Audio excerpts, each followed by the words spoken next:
Olá, gente, tudo bem? Na aula de produção de hoje nós vamos trabalhar então um outro gênero textual. Na aula passada nós trabalhamos a reportagem e nesse nós vamos trabalhar o resumo, tá? O que é o resumo, tá? Qual é a finalidade desse texto de um resumo, né? Então, o resumo ele é o quê? Ele é uma síntese, né, de uma obra lida, né, de um filme, né, de uma novela, tá? Então, qual é a finalidade? A finalidade desse texto é informar rapidamente o leitor sobre um assunto específico, tá? Então, é um resumo, né? Você vai assistir um filme e aí você não sabe qual é o tema do filme, né? Para ver se você se interessa ou não, você vai lá e vê, vai ler o resumo. Conforme se você se agradar ou não, você assiste o filme, né? Assim também é um livro, né? Muitas mulheres assim que não têm tempo de assistir a novela, elas olham o resumo do capítulo daquele dia, tá?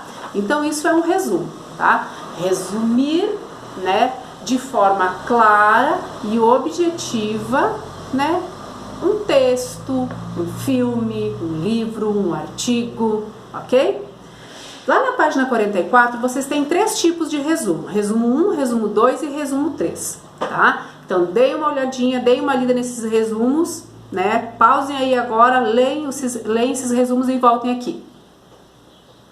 Ok? Vamos lá então. Já leram os três? Vamos lá. O primeiro exemplo é um resumo de artigo científico. O segundo de um capítulo de novela. Já o terceiro texto é uma resenha, gênero no qual normalmente o resumo também se insere, a provar pelo seu caráter opinativo. Tá? Então, esse último aqui é uma resenha, ele é um pouco diferente, porque na resenha, né, a pessoa que está resumindo, ele também opina. Então, a resenha se difere do resumo porque na resenha você pode opinar. No resumo você não pode emitir sua opinião, você vai contar a história, o contexto, o filme tal qual ele é. Você não pode acrescentar ideias de fora, não pode acrescentar sua opinião, tá? Então vamos lá. O resumo é um gênero produzido a partir do processo de sumarização que, por meio da atividade de leitura e da escrita, condensa as principais ideias ou acontecimentos desenvolvidos em um outro texto. É necessário que esse novo texto respeite fielmente as informações do texto original. Então você tem que obedecer fielmente às informações, você não pode agregar nada de fora, você não pode emitir sua opinião, tá? Mas que não seja construído por trechos copiados dele. Então, gente, resumo é você colocar ali com as suas palavras o seu entendimento, né? Você não pode copiar um pouquinho de cada parágrafo. Isso não é resumo, isso é cópia, tá? Então, resumo é você explicar, você contar com as suas próprias palavras a ideia do texto, a ideia central do texto ali, o resumão, tá? Você não pode ficar copiando partes, isso não é resumo, tá? Uma característica primordial do resumo é que ele é um texto objetivo e não opinativo. Aquilo que eu falei, ele é objetivo e não pode ter opinião. A pessoa que está resumindo não pode colocar a sua opinião, tá? A prática desse gênero desenvolve a habilidade de compreender variados gêneros e pode ser considerado ponto de partida para construir uma visão crítica sobre determinado texto ou sobre a realidade. Tá? A extensão do resumo varia conforme o assunto abordado. O ideal é construir um resumo em torno de 20 a 30 linhas, né? De 20 a 30% do tamanho original, não de 20 a 30 linhas. Tá? Então, o resumo não pode ser nada muito extenso.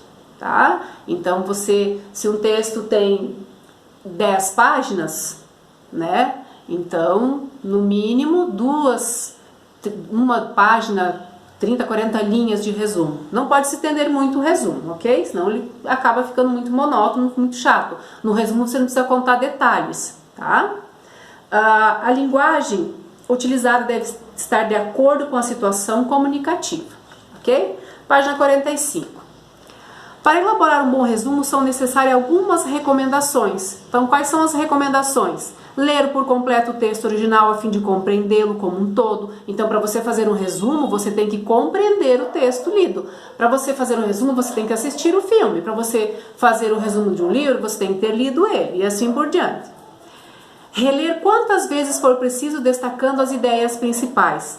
separar os exemplos, detalhes das ideias principais, resumir, se for preciso, cada parágrafo, se for necessário resumir cada parágrafo, para depois você, né, costurar uma ideia a outra, verificar se as ideias estabelecem conexão entre si, lembrar-se de não fazer comentários, julgamentos das ideias do autor do texto original, então você não pode emitir opinião.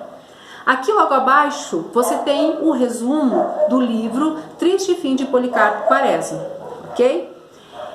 Aí, na página de 46, vocês têm a atividade 11, tá? Leia esses textos. A Terra dos Sonhos, que é o texto 1, e depois você tem mais um texto, o texto 2. Depois de ler esses dois textos, você vai fazer a questão A e B da 11. Qual a função comunicativa desses textos? Qual é a função comunicativa, qual o objetivo de comunicação do texto 1 e do texto 2? Tá? Na B, os dois textos apresentam a estrutura típica de um resumo. Os dois textos, né, apresentam características de um resumo. Os dois textos são resumo, né? Aí você vai responder sim, não e vai comentar o porquê da sua resposta, ok? E aí vocês vão fazer a atividade 12 também. Resuma os parágrafos a seguir e depois avalia se apresentou as informações fundamentais. Então vocês têm dois textinhos, né? Textinho A e o textinho B. Você vai fazer o resumo, vocês notam que ali o textinho A são 5 linhas e o texto B são 6 linhas. Vocês vão resumir esses dois, tá? Então, no máximo, em 2 linhas, você tem que resumir o texto A, em 2 linhas, o texto B, ok? Então, vocês vão fazer a atividade 11 e 12 na aula de produção de hoje, tá bom, gente? Então, leiam bem os textos, faça o que está sendo pedido, que na próxima aula a gente continua, a gente vai aprofundar ainda mais nesse assunto resumo, ok? Então, aula de hoje de produção, fazer atividade 11 e 12, ok? Até a próxima!